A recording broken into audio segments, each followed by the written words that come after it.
Welcome to Lockbox, a podcast providing real estate professionals with action items for success. My name is Jeffrey Brogger, and I'm going to be your host. I'm the founder of two real estate marketing and tech companies, STEEZY.Digital and realnurture.io.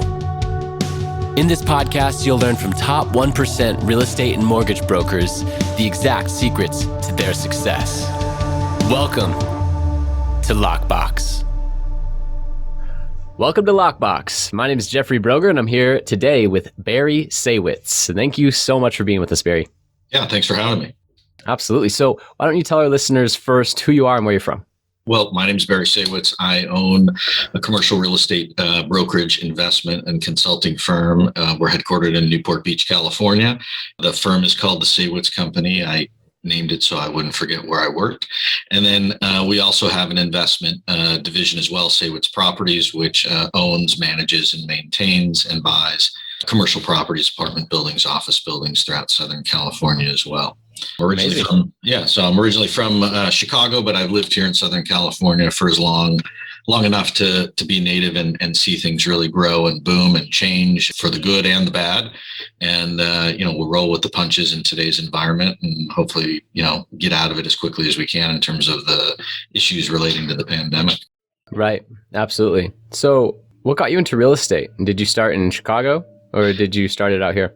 Yeah, I started while I was in college, I got my real estate license, and then I did an internship with a stock brokerage company and also with a commercial real estate brokerage company. And that was in the late 80s when everything was booming and it was all rosy. And so those were the two careers I looked at. The stockbrokers had to get up really early in the morning. And at the time, I was not a morning person. And so I leaned towards the commercial real estate. And both careers and both industries were really booming at the time. And then by the time I graduated college, I left and took a job which I thought was not as fruitful from a financial standpoint, but it was a tennis and golf pro at Club Med in the Bahamas, but it had other benefits. And then I decided I would come back and actually make a living and start my career. And so I moved to Newport Beach in October of 1989 and started in commercial real estate. And the real estate market crashed in November of 1989, about 2-3 weeks after I started. So it was a very difficult time to actually try and learn the market with a lot of changes going on and not really knowing what I was doing. But that was the timing of it. So, and here I am. I've now seen multiple ups and downs of the economy and the real estate market and still standing. And so still plugging away. That's right. And speaking of ups and downs, how has the Saywitz Company managed to be, profitable and survive during COVID? I mean, what strategies are you guys, recommending to clients as a result of the pandemic? It's been a challenge. I mean, there's no question. So on the commercial side of things, we're dealing with presidents, owners, CEOs of companies as to their real estate. And typically, if you're buying a building or you're signing a long-term lease, those are long-term commitments for your company. It's very hard to do that when you're shut down and you don't know what's going to happen tomorrow and all the what ifs and things change on a daily basis. So the initial pullback for everyone is to just stop and not do anything and take a pause. And then that short-term pause got longer and longer, and it's hard for people to make decisions. And so a lot of the transactions that we had, and we talked to other folks at other firms, I mean, I would tell you 90% of all the transactions we were working on either died a horrible death or just got stuck on indefinite hold. And now the ones that have life to them are coming back. And people, need to move on and can see some light at the end of the tunnel and are now making longer term decisions. But, both landlord and tenant, both seller and buyer, if they can't see the future, it's very hard to have anybody try and make decisions based on that. Got it. So, and I would add, just on the apartment side of things, been its own host of challenges with eviction moratorium, with the perception, I guess, that the tenants don't have to pay their rent, which is not true. And then trying to get people to pay their rent when they have it, when they read on the internet, they think they don't have to. And then other people that are truly struggling, trying to work through those issues with them in terms of whether it's payment plans or partial payments, or if they really don't have the funds, what are the options available to both sides of the stick. So a lot more challenging and a lot more hand-holding in today's environment than before, for sure. Yeah, no, that totally makes sense. I mean, there was a commercial building right across from where I am in Huntington Beach, and there was this little coffee shop called Sit Stay Cafe. You could, it's dog friendly. The entire community loved it. And the owner of that building in particular, when her lease came up for renewal during COVID, he said, I need you to lock in an 8-year lease at a rent increase. And it basically just drove out like multiple small businesses that the community loved. And now it's been, replaced with a different coffee shop and all that. But during COVID, it was so interesting to see the different stipulations that certain owners were putting in place, and they're trying to protect themselves. And it was just a really interesting time for both residential and commercial real estate. Yeah. Another question. Go ahead. I was just going to say it's for small business owners, it's a challenge. And the commercial rental market over the past several years has continued to increase. So if you'd signed a 5-year lease 4 years ago and your lease was coming up, you might have a well below market rent. And so when the landlord goes to renew your lease, he's trying to get you closer to the market. And you perceive that as you're kicking me when I'm down. The landlord says, look, I can just rent it to anybody else for more money. And if you really are struggling, do I really want to make a deal with you? If you're really struggling, maybe I should just go get someone else. And so as a landlord myself, I put that hat on as well. As much as you want to work with your own tenants and do the best you can, and certainly it's the path of least resistance for the landlord. At the same time, you have to recognize at some point this is not going to work. And so the perception is, hey, the economy stinks. I should be getting a deal. And that's not everybody gets a deal. And so it is a challenge. And from a landlord's perspective, if he wants to go back and refinance the property, or he has bank or investors or partners to answer to, you need to keep the building full or get it full if it's not full.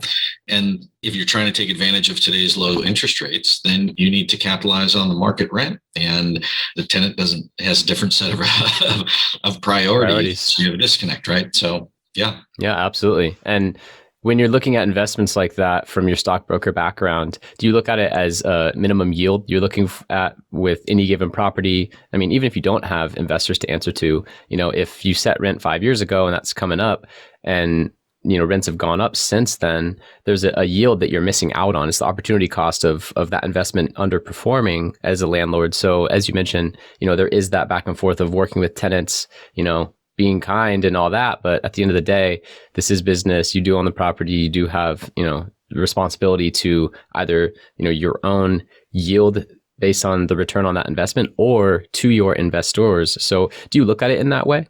Yeah. So fortunately, I don't have any investors. I am the investor. But if you have I have lenders, and just looking at a piece of paper, our goal when I put my landlord hat on is not to capitalize on every last penny and take advantage of the tenant. At the same time, if you purchased the property correctly, you should be getting a decent return. But at the same time, as the landlord, no landlord signed up to not get rent and have to chase their tenant every month. And it's taxing for both landlord and tenant who is continuing to struggle 15 months into it. And landlord who says, I've been working with you for 15 months. At some point, you got to get back on your feet or I got to go find someone else. So we've done a lot for clients of ours on the brokerage side where we've done 1 or 2 year extensions to just, for lack of a better word, kick the can or just buy both parties some time. And now those 1 or 2 year leases are either up or coming up.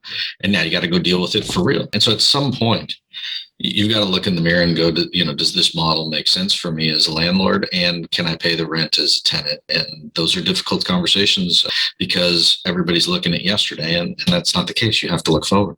Right. That makes sense. So I'd like a little clarity. So the Saywitz Company exclusively represents tenants and users of commercial real estate. So how is that different from the typical real estate brokerage company? Yeah, so like a typical general real estate brokerage company might represent the landlord and you'd see their sign out on the street driving by. They might do an investment deal where they represent a seller or a buyer or sublease space, or if they had a tenant, they would go find them space. What our company does and what it's always done is just represent tenants or users of commercial real estate. And what that means is if a guy wants to go rent a commercial space, whether that's office, industrial, medical, retail, then we will help them find the space. We will help negotiate with the landlord or the broker who is on the landlord side and try and get them the best deal and create as much leverage as possible. And we don't have a conflict of interest between the landlord. I don't care if my client picks building A, building B, building C. our goal is to get them the best deal and provide service. And so unlike if you call the guy's name who's on the sign, some people have the belief that, hey, if I call the sign and I deal directly with the guy who's on the sign, he'll make me a better deal because I don't have a broker. And the reality of it is the guy whose name is on the sign represents the landlord. He's trying to get them the most amount of money, and he's trying to get you in the building. And so I don't want to say those people are unethical, because it's not really the case, but there's a conflict of interest, clearly. You would not use somebody else's attorney to negotiate a business deal for you. You would not negotiate your divorce settlement and use your spouse's attorney. You need your own representation. And so that's what we provide, is unbiased expertise. Number one, I'd like to believe that we do it better because we specialize in just representing the tenant than someone who does a jack of all trades. And then secondly, there is no conflict of interest. And so part of it is leverage, and an environment like you have today, where there's a pandemic and there's a window of opportunity before the economy really does fully recover, to take advantage of that. And then secondly, here in Southern California, the real estate markets are still pretty tight. The prices are still pretty high. If you back up to pre-pandemic times, all of the markets in all of the sectors, office, industrial, medical, were all at sort of all-time highs. And so now you're in an issue of having difficulty finding space and trying to negotiate an aggressive set of terms, and you need the help. And on top of that, our fee is paid for by the landlord or the seller. So no different concept than if you were buying or selling a house. And in Right. residential, the seller pays the fees. It doesn't add any money to the transaction, and the brokers split the fees. So in the commercial side of things, it's the same, whether it's a lease or a purchase. So it's not adding any money to the transaction, and you've got professional expertise to help you. Yeah, that's very interesting. So at this point in the Saywitz Company's career, you've been doing this for you mentioned about 30 years. Is that right? Yeah, as long as I can remember. Right. Is most of your business from referral nowadays? What's your percentage of referral as opposed to new business? Yeah, well, certainly referral business is a big source of business for us, and it's networking, and it's about who you know, and it's about trust, and it's about relationships. And so for myself, and also for the other key players in the firm, we encourage networking, we encourage community involvement for many reasons. And then by doing that, you're able to meet people in the community who, if there's an opportunity to do business, then you have a relationship that you've forged outside of just a phone call. At the same time, we have relationships with movers, with telecommunication companies, with architects, other industry segments that are associated with the commercial real estate world. And we refer business back and forth to those guys in both directions. But at the same time, we also have our own in-house marketing department, where we are actively and aggressively and on a daily basis contacting decision makers and business owners to talk to them about what their situation is, because a lot of them, especially during the pandemic, have all sorts of issues to deal with and don't really focus on the real estate, or don't know that there is help out there that for people who just represent tenants. And so a lot of times they'll just call up the landlord and say, what would you do for me? And the problem with that is you start up here and now you have to try and chip away at it, as opposed to if the landlord knew you had professional representation, you would probably start at a different place, and you'd certainly end up someplace better than doing it on your own. And that's not to say that the president of a company isn't a good negotiator in his own right. It's just a function of leverage and maximizing your time in the day. And if it wasn't costing you anything out of pocket, why wouldn't you get the free advice? And so we do both, right? We actively market, we actively are outbound, and we actively are looking for referral business and also repeat customers as well, right? So people that we have done leases for or helped them buy buildings, now they're calling and saying either A, I need help, or B, I need more or different space. And so that's a big source of it as well. Right. That makes sense. And if you don't mind, I'd love to dive a little bit deeper into that. So I know on the commercial side, a lot of times in-house marketing will mean a lot of outbound phone calls, right? Yes. Dialing, using either previous customer lists, investor list, owner lists from different types of property data sources, and basically just hitting the phones. And so, is that the primary strategy, or, are you also using inbound, different types of digital marketing strategies? I'd love to dive a little bit deeper for our listeners and shed a little light on that. Yeah, I mean, look, in the commercial real estate world, we've been doing it long enough. There is no magic. People, as a business owner myself, I get flyers and junk mail all the time. I get inbound cold calls for various different things all the time. And so it's a difficult thing to do. And now you get phishing emails and marketing emails and, hey, do you have 10 minutes for a phone call? So as a business owner, you've got to sift through those things. What I found is commercial real estate, as much as the world is much more technology and internet driven today than it was years ago, the fact of the matter is you're talking about a significant financial commitment for the company. You're talking about a long-term commitment that will affect your company for years to come. If you're signing a 5 or a 10-year lease or you're buying a building, this is not something you make a mistake, you're going to pay for it. And it's real money. So for us on the outbound calls, we have a database that we have cultivated, refined, and continue to work at and expand for the past 20 years. And so there are certain geographical areas that we target, whether that's, from, I'll call it LAX down to the Mexican border and out to the Inland Empire. There are certain market segments that we target, which would be office, industrial, high-end retail, medical, and flex space. And then there are certain sizes of companies as well that make sense for us and in certain industries. So if we've done a bunch of work in the aerospace industry or we've done a bunch of work for a certain type of manufacturing company, then we will target other competitors or companies in that industry because it makes sense. Got it. And you're niching down within your own database that you've cultivated over years. And it seems like there's an analysis process where you're looking at where the ROI or the fruits of those labors have come from, and then you're doubling down in those areas, as you mentioned. Yeah, I mean, and we try to on a daily basis, and that, that is an ongoing challenge, and that is the issue. In part, it's a numbers thing, but, when we talk to our PR folks or advertising people that approach us, not everyone is a client of ours, and not everyone within a company organization is in a decision-making capacity. So there may only be 1 or 2 individuals within the company that we have to talk to and get in front of. And so blasting out e-blasts or taking an ad out in the newspaper, while it promotes name recognition, it's not necessarily reaching our target market. And so we grapple with that all the time in terms of how do we make good use of our time, our resources, our money in terms of marketing. And, that's an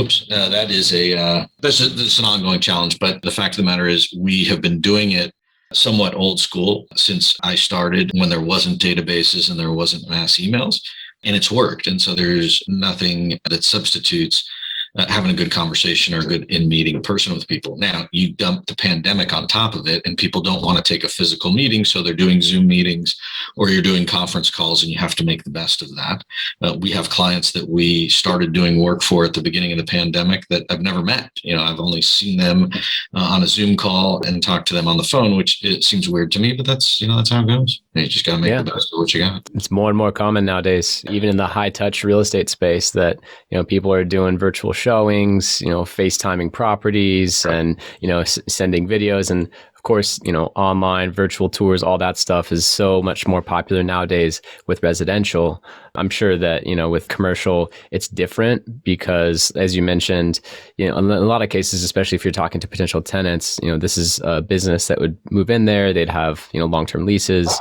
I'm really curious on the commercial brokerage side. So not necessarily the tenant representation, but on the commercial brokerage side, you've been doing this a long time, and I would love to know the single most important action that you've taken on a daily basis that's attributed most to your success. Because that's what this podcast is all about. It's about action items for success. And for someone who's built multiple real estate companies over a 30-year period, I would love to see the common thread of, really consistent daily action. I mean, even the golf pro, the tennis pro, that takes such dedication. I golf myself, and I started out in baseball, and I've had to adjust my swing to golf, and it's really challenging. This weekend, I'm going out to Phoenix to play, 3 rounds, 3 days straight. And, I'm worried about the guys I'm going to play with because they're pretty good. And so that is super challenging. So, back to that question is like, what's been the single most important action throughout your life that's attributed most to your success? Yeah, I don't know that there's a single action, but I guess you have to have a mentality. And I tell the folks that work for me, you have to have a plan, right? I tell my son all the time, right? Whatever you're doing, have a plan for the day. have a plan for the week. You can't control what other people do. You can't control other things around you, and you can't control everything. But if you have a plan, you can try and execute your plan, and you may need to adjust your plan, likely will, refine your plan, get a new plan, but have a plan. And so when you get in the office in the morning, have a list of things to do, have things that you're trying to accomplish during the day, even if they're small things, so that when you leave at the end of the day, you feel like you've taken a couple of steps forward and you've accomplished something. And whether that puts money in your pocket directly, if that's the end game, may not be the case, but it may make you feel better about what you've done. And if you do that on a daily basis, you'll look back in a week or in a month and see, hey, I've really made some progress. And whether that applies to refining your skill, whatever that skill is, if it's talking on the phone, if it's working on a deal, if it's my putting, you have to practice and you have to continue to work at it. At the same time, you have to have somewhat of a game plan of what you're trying to do. And so, for us, we've stuck to the plan. We've modified it over the years. There's also no substitute for hard work. And so, you don't need to work 18 hours a day, but you also get out of it what you put into it. So like in professional athlete or like a student or like a commercial real estate broker, if you put in 4 hours a day and another guy puts in 8 hours a day, that guy's going to get an A in the class. That guy's going to sink his putt more than you. That guy's going to make more money than you. Right. So when we have people that work, that are, I don't want to say lazy, but not as motivated as others, or if you compare yourself to other competitors who don't work as hard, successful people usually get out what they put in. It's very hard to get lucky all the time, right? You might do it once or twice. You're not going to do it over and over again. And so I think, to me, that is a very important lesson. And maybe I learned that from growing up in the Midwest, where you have maybe a little better work ethic. In California, it's very easy to go to the beach and just blow things off, or go surfing, or go play golf, because there's so many other things to do. And I'm not picking on Californians because I am one, but if you have a strong work ethic, if you have a focus, if you have a game plan, then you have a much better shot of being successful. And on top of that, if you can surround yourselves with other people that can give you good advice or help give you direction when things get difficult, that's going to help you that much more. And so mentorship. Yeah. And so some of that I had and some of that I didn't, and wish I had more. And so when there's younger guys who work for us, certainly try and help them as best we can to try and facilitate their growth and production. Yeah, that's fantastic. I learned long ago from my first direct sales position right out of high school. I became a Cutco rep and just faced immediate rejection, went 0 for 13, my first 13 appointments. And then by sticking with it and going to their personal development conferences, starting to read books and listen to tapes and listen to audios of top reps on sales calls, all of a sudden, fast forward 6 years, I'm still there, because I became top 1% sales rep and recruiter and sales manager in the company. So it just comes down to, like you said, consistency, mentorship. Were you going to comment on that? No, you're absolutely right. And then if there are things that you're doing that aren't really working, you've got to modify. You don't keep doing the same thing over and over again and get a bad result. So if you're slicing it to the right every time off the tee, you got to try and fix it. You can't keep playing out of the woods. That's right. And then the analysis, I think, is where that comes in. Is like, how often do you review and analyze? I know that there's in real estate, I think Gary Keller popularized the start, stop, continue method, where, every quarter, every year, you look at what's working, what's not working, and what you should, start new, start, stop, continue. So do you have any type of method or a deadline? Like every quarter we do a review. Is there anything like that in place for you? Yeah, we do it on a quarterly basis, and then we do it at year end. The difficult thing in terms of being a commercial real estate broker, right? Like, so I am still a broker. I work on selected transactions in addition to running the business. But if you rewind, when I was only working on transactions during the day, you're trying to build a pipeline, you're trying to close transactions. Well, whether you're a residential broker or a commercial broker, typically you are your own company within a company. You dig up the business, you get hired on the business, you work on the business, you close the transaction, you make some money, and then you start all over again. And so it's just a constant wheel. And on January 1st, you wake up every year with no income because you're starting over. And that's just part of the nature of the beast. And so if you have a pipeline or you have transactions in play, then you're really not waking up with zero, because you have stuff that's still going to happen. If you aren't constantly building that and you just look at what's in front of you, once that stuff either closes or doesn't close, then I need to keep filling. And so it's constantly looking at what is that pipeline.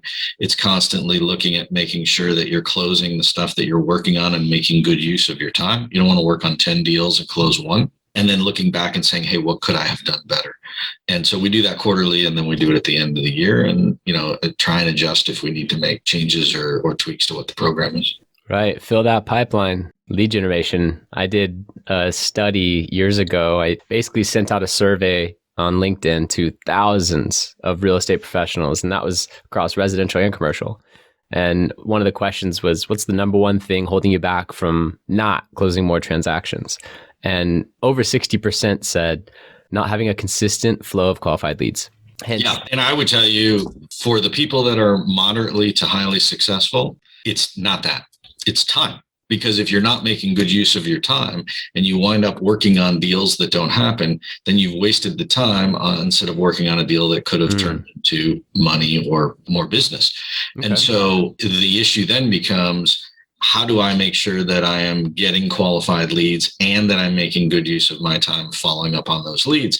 You may have a higher percentage of non-qualified leads, but if you're able to sift through those to get to the ones that are qualified, then there is your focus. And so, I learned that, I guess, I don't want to say the hard way, but I learned that the practical way, which is when I first started in commercial real estate, the firm that I worked for that I ultimately bought, they told me, hey, you're going to be an expert on this part of town. And this is your area. So have at it. You want to learn all the buildings and all the tenants and all the landlords. And so I drove up and down the streets and I said, hey, I'm going to learn every little nook and cranny. And it turned out that the area of town that they gave me was the cheapest rents with the dumpiest buildings with the smallest tenants. And it took me a while to figure out that it was the same amount of effort to work on a deal that would make me X amount of money versus 1/10 of X. And so if you're trying to make good use of your time, then you might as well work on bigger stuff. And everybody would love to hit a home run every time they get up to the plate, but you need singles and doubles. But at the same time, if you're working on smaller transactions, and I thought, I'll just cut my teeth on the smaller ones and then I'll work my way up. And nobody told me that's a sort of dumb way to do it. You might as well try and make some money along the way. And so again, it's a question of having a good game plan, having a smart plan for generating leads, for working on deals, for managing your time during the day. And whether that's having a partner that you each work on or specialize in the part of the business that you're good at. Some people are good at digging up stuff. Some people like to network and go to parties or socialize. Some people are good in front of the client, and some people are good behind the scenes, and some people are good on the phone. And so what we've done is we've built our company based on, instead of the broker being all things to all people and being your own company and hiring a bunch of people to be their own company within a company, ours is set up more like a pyramid, right? And so we have research people, we have marketing people, we have brokers, we have admin staff, and everybody works on what their skill set is. And you'd love to be great at all pieces of it, but there's only so much time in the day. And so that's the way we implement it. I think that's different than most, if not all, other brokerage companies. And I don't want to say it's better. It works for us, and that's what we do. Yeah, it makes sense. And, some would call that vertically integrated. You're offering, ancillary services, and you're helping the entire process. You're allowing those within your company to specialize in different things. That's also key. I'm very big on focusing on your genius zone, focusing on the thing that you do best that comes effortless to you, and then partnering or filling in the gaps on your team with the things that you're not good at, and being aware of it. So great points there. I'm curious where you see the industry heading. What are your 5-10 year projections? Of course, COVID has been a total anomaly that no one could have predicted. And on the residential side, it actually caused this huge shortage, and then prices are so high right now. So I think no one really, at the very beginning, when a bunch of listings were pulled off in March 2020, everyone was super fearful and things paused. People easily could have thought things are going down. And then all of a sudden, bam, it takes off for another 12, 15 months. But as far as just the industry in general, technology, different types of companies that are attempting to come in and automate certain processes that brokers do, I'm really curious what your 5-10 year projections are for the real estate industry as a whole. Yeah, well, that's a good question. And covers a lot of ground. I would tell you, certainly you will continue to see technology play a bigger, more expanded role. And the more access you have to it, the better off you are, whether that is virtual tours, whether that is virtual architecture that you can do real time. But at the same time, you are talking bricks and mortar, right? You need to go feel it. You need to go touch it. So that aspect of it, I don't think is going to change at the end of the day. The short-term blip of the pandemic as it relates to demand and supply and people's long-term projections, if you fast forward 12 months, I think then you'll be past most of that. The real issue to me is what is going to happen to the economy as a whole. And these are bigger things without getting political, of what happens with China, what happens with international trade, what happens with corporate taxes, what happens with people's desire to be in Southern California or in California in general, or are they going to flee to other states because there's better tax structures or lower cost of living to be able to go to other places? And so those will all continue to remain factors, I think, that will drive things. But if you break it down, you have to take it in pieces. You look at the office market today. The office market today with the pandemic is in I don't want to call it a slump, but I mean, it's a problem because you have companies that are not utilizing their office space. You have people that are working from home. And the question still remains, will those people come back? Will some of them still work from home? Do people like working from home? I talk to people. Some people love it. Some people are like, I can't wait to get back to the office. I got to get out of the house. So, and if you don't have a fear of having to spread people out, then you can go back to the regular way it was. And if not, you will have to have people spread out, which means you might need more space. Or if you have half your staff working from home or all your staff working half-time from home, then you need less space. So the office market will be interesting to see what happens. It's not there yet. There's certainly a lull in it now. If you want to go get office space, if you want to renegotiate your lease today, that is the window of opportunity. Now you look at the industrial market and you say industrial vacancy in Los Angeles is the lowest in the country, and it's 1% or 2%, depending upon who you ask. Orange County right behind it at 2 or 3 or 4%. And you have rates continuing to skyrocket because there's just a supply and demand issue. And you look back and go, hey, rents are almost twice what they were 5 years ago. How can you sustain that? And the answer is you're land constrained. And the more product you have coming in, the more people that you have in Southern California, the more demand you have for warehouse. And you have guys like Amazon and Walmart and third-party logistics companies gobbling up big chunks of space. And then it creates even less vacancy. And so you have the issue there. The retail, who knows? Will restaurants come back? Every place that I go to eat seems like they raise their prices to try and pull themselves out. So will people go out to eat more or less based on increased prices? And then finding good help. Right. So if you could stay at home and get the extra money from the government today, then why would you go back to work? You might as well go to the beach for the summer and get free money.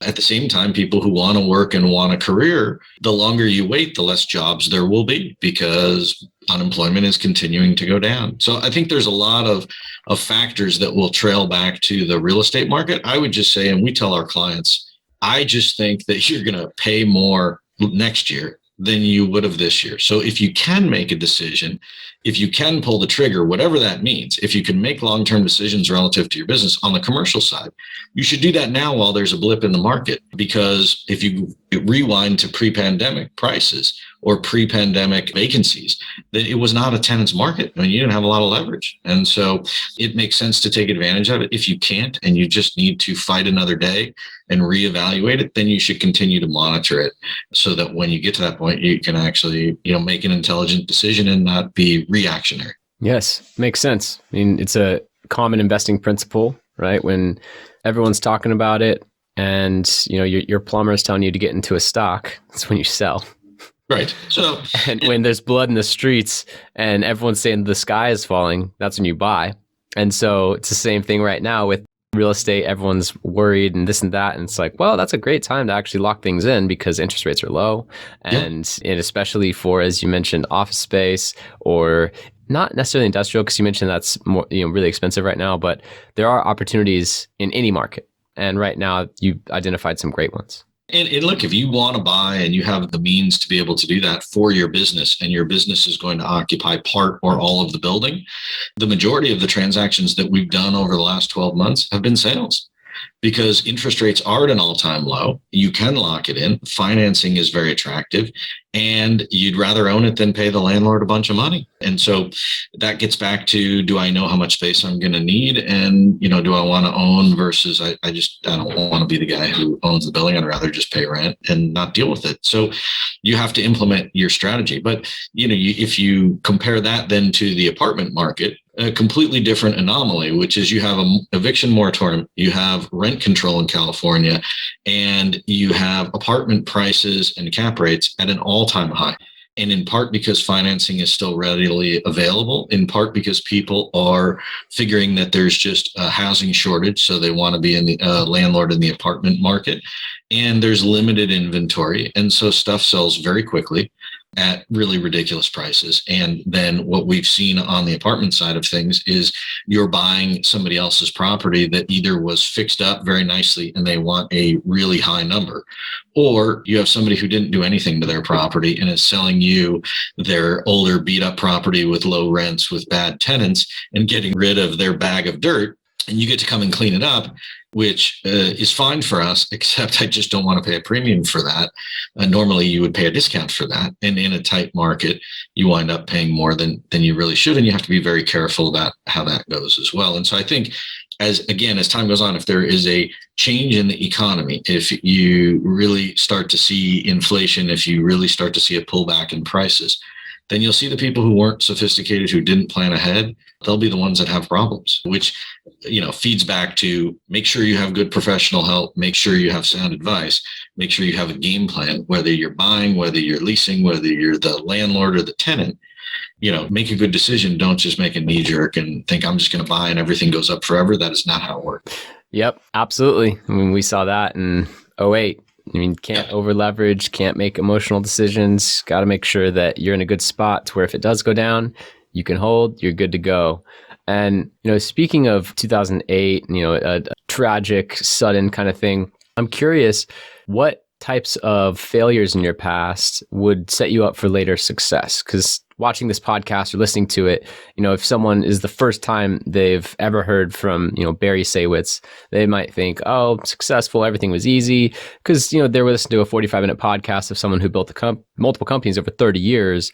But once you realize that there were probably a lot of stumbles, hurdles along the way, then it becomes a little bit more human, and you can then sometimes shed light on something that you learned in that journey. So, do you have a favorite failure of yours?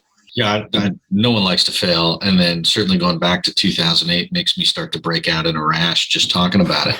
But in living through that time period and being days away from filing bankruptcy, losing all my properties, having the company go out of business, not having money to pay payroll, and having to face all of those things, it is a lesson that it never leaves you, and then you just never want to be there again. And so in my wildest dreams, did I not imagine that a property that I would buy that would be 300 feet from the Pacific Ocean, that, every lender that I talked to would tell me it's worth half of what it was the week before. And so it's hard to imagine that if that's the case, then what happens? Or someone who owned a house in Palm Springs that was worth, 30 cents on the dollar or whatever the case was, or that your tenants would show up, and line up outside your door, turning in the keys saying, I can't pay the rent, or, hey, I'll renew my lease, but there's another place down the street that's half the price. And so I'll just give you half of whatever I was paying before. Otherwise, I'm going to leave. And so these are just tragic catastrophes. And then combine that with interest rates on the rise, interest-only loans that convert to fully amortizing. So your mortgage doubles and your rent gets dropped in half. That is a double kick in the shins. And then the lender tells you your property is only worth half. And if you want, I'll take it from you. Or if you want to give it back to me, I'm not going to give you any money for it. Your equity is just gone. And then you're bleeding. And so that was a terrible time, and it didn't end quickly, and it didn't end well for a lot of people. And I was fortunate to get through that. And so knowing that hopefully that never happens again, but you just don't want to be over leveraged, and you don't want to make a mistake, and you don't want to put yourself in a position where you're relying on tomorrow's dollars to pay for today. And so I learned a lot of lessons through that one. I lost a lot of sleep, and, we'll try never to go back there again and look ahead. Right. Yeah. So your big takeaway there was just never be over leveraged, never, like you said, Well, and I didn't think I was, right? I mean, some people who I know, plenty of people lost their house or lost their investment house or lost their apartment building or their office building because they were over leveraged. And I didn't think I was over leveraged. And then the next thing you know, you wake up and, somebody's telling you you're underwater. So those are hard things to do. And it makes you just dig deep. And people that are resilient, people that have a desire to succeed, you work through it, but it doesn't solve itself in a day. And you have many factors going on. So, that gets back to your game plan and having a solid ground instead of just throwing things against the wall and hoping something sticks. Yep. Makes total sense. And, I'm glad you were able to make it through it. You said you're days away from some very tough decisions and you scraped things together, made it happen. Now, over 10 years later, what was your transaction volume last year for I guess just the brokerage side? Because I don't really know how to quantify the tenant side. Yeah, I mean, I would tell you that on the commercial brokerage side, the transaction volume was down dramatically, and things were slow, and we had people working out of their homes, and it's very hard to make a deal. And everybody we talk to, I don't say everybody, but 9 times out of 10, it's, hey, I don't know what I'm doing. Just call me back when this is over. And last year, yeah, well, while everything was shut down, right? So I would tell you now, everybody's working as hard as they can, as fast as they can, because things are starting to come back. Transactions are starting to come back. And so for us, we might as well make hay while the sun is shining, because it wasn't so easy before, and we'll take advantage of that. So I think I've talked to other folks at other brokerage companies that are still, hey, we have an entire floor of an office building and, 150 people in staff, and there's 6 people in the office. So you're not there yet, but people are doing the best they can with what they have, and they're getting used to working from home or online, and you still try and make deals. But the other thing I would say is that you still have a dichotomy of time. Time kills deals, time makes deals. Deals either get done very quickly because both sides are motivated, or they string out because somebody wants to grind or somebody can't make a decision. And so it just keeps dragging out. And there doesn't seem to be, at least at the moment, anything in the middle. It's either very quick or just strung out. And so I'd like to get back to some sense of normalcy where people have an expectation of what the market is. People have an expectation that if they ask a certain price, they will get close to that, but not exactly that or above that, right? So it's very hard to gauge and manage expectations of parties in a transaction when you don't have a clear understanding of where it's going to end up at the end of the day. And so that also is just a function of the market. Yeah, and that makes total sense. So, something that I am curious about, is there an investment that you've made that was just like one of the best investments ever? And it could be non-monetary as well, but just something come to mind where you're like, man, that was a great investment. I don't know that there's one where there was like a home run where just, I killed it. There's certainly deals that I've done that early on in my career, I tried to buy things with as little out-of-pocket cash as possible. It's hard to do that in today's environment with the lending, but to buy a piece of property, I did one of these online classes where it was no money down, and trying to understand how you can actually buy something in California with no money down, which doesn't really apply to California real estate because it's so expensive. But I bought a property, down by the beach, and really came up with very little down. I think at the end of the day, it cost me about $6,000, and that property is worth several $1 million today. And I wish I'd done more of that. And there's other deals that I passed on for a few $1,000s because I either got irritated in the negotiation, or the other party did, or I just said, hey, forget it. And I could kick myself, for doing that now. And you look back. So, you can look back and say, hey, I should have done this. I should have done that. Sure. I'm fortunate that I bought our office building, and I said, hey, they want $100 a foot. When will it ever be more than $100 a foot? And now, I have stuff selling for over $1,000 a foot.